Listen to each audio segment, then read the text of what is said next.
Jaagamaan duraan daree isaa itti baratu keessa sadarkaa tokkoffaa gadi lakkiseen beeku ture. Haa ta'u malee bara 1995 kana barattoonni daree isaa shamarran lama Roomaan Dinquu fi Heelan Taaddasaa kan jedhaman tokkoffaa fi lammaffaa ba'an.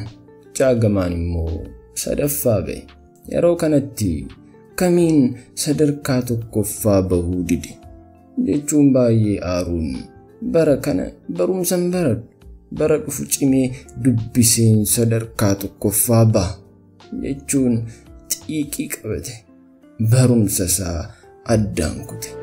Kuni barumsa isaatti hangam cimaa akka inni ta'ee fi hangam akka jaallatu agarsiisa. Bara 1996 ammas kutaa 9ffaatti deebi'e. Yeroo kana hiriyyaa isaa qabsoon ciccimoo ta'an Shuumii Dandanaa Faay waliin wal baruuf carraa argate. Barri kun Amboo guutuuf bara qabsoo ture. Barattoonni kunneen bara kana qabsoo gaaffii ilmaan Oromoof adda duree turan. Keessumattuu Jaagamaan barattoota sochoosuun hanga gaaffiin keenya nuu deebi'utti, hanga miidhamni Oromoo dhaabbatutti, hanga wanti dhabne nuuf galutti hin barannu jechuun sagalee guddistuun lallabaa barattoota warraaqsaa nama turedha. Carraa argate kamirrattuu waa'ee faalama qilleensa Oromiyaa osoo hin kaasiin hin darbu. Guyyaa tokko walgayii mana barumsaa sadarkaa lammaffaatti hawaasni bal'aan walitti qabame irratti erguma jarri kun dhuftee qilleensi Oromiyaallee faalame biyyi keenyas gammoojjii ta'aa deemte. Isaan garuu kan yaadan akkaataa aangoo isaanii itti tursiifatanii fi siyaasa isaanii itti bareeffatanidha. Akkatti Oromoo hidhan, akkatti Oromoo ajjeesan, akkatti Oromoo loogama gidiraa keessa galfatan ture jechuun yaaddoo dachee isaaf qabuu fi hojii wayyaanii ifatti dubbata. Waa'een biyya isaa hirriba kan dhoorgu Jaagamaan yeroo bosonni Baalee gubatu turtii yeroo muraasaaf namallee dubbisuu dide. Nyaata lagate qofaasaa calleensaan guutame yaadaan gunguma gubachaa gadda cimaa akka inni gaddaa turetu himama. Yaa biyya koo ni gubatte si gubanii gammoojjiin nu fixu jecha baay'ee gadduusaa obbo Haayiluun ni dubbatu. Bara 1989 irraa eegalee bitamtootaa fi jala kaattoota Oppiidiyoo yeroo sanaan waa'een Jaagamaa basaasamaa kan ture. Jarreen ciisa dhoorke.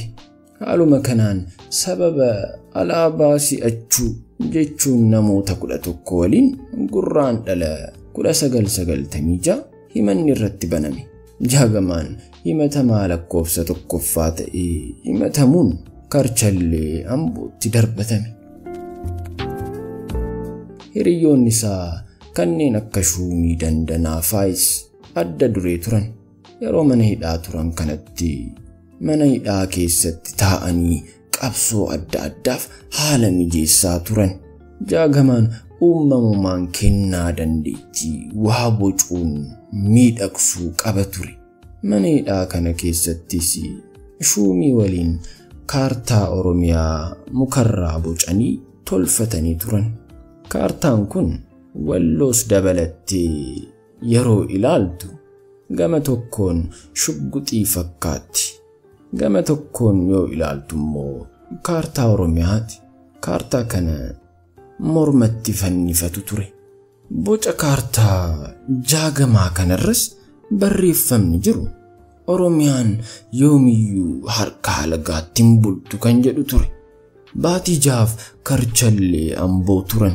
Mirgi wabummaa isaanii caamsaa keessa eeggamee fi bahan. Haa ta'u malee yeroo bahanitti barnoonni jala darbee carraan barnootaa bara kanaa jalaa gubate. Isaanis ittuma dhiisanii baratti aanuuf of qopheessan. Bara bofti nama hidditee lootuun nama si'atti jedhu mitiire. Bara 1997 fulbaana yeroo barumsatti deebi'uuf dhaqan rakkoo adda addaa uumtanii jirtu. Jeequmsa keessatti hirmaattanii jirtu jechuun murtee fi ajaja Oppiidiyoon mana barumsaa irraa waggaa 2 adabaman. Akka bishaan haroo irraa isa ilaalaa keessa ofiitti iccitii inni baatee adeemuuf jecha guutuu isaan hin liqinfamne. Qabsoo Oromoof keessa ofiitti guggubatus qabsoo Oromoof gaabbii tokko malee ta'uun isaa isa gammachiisa. Abdii fuula isaa dura jirutti imaanaa dhaammatee adabbichas fudhate.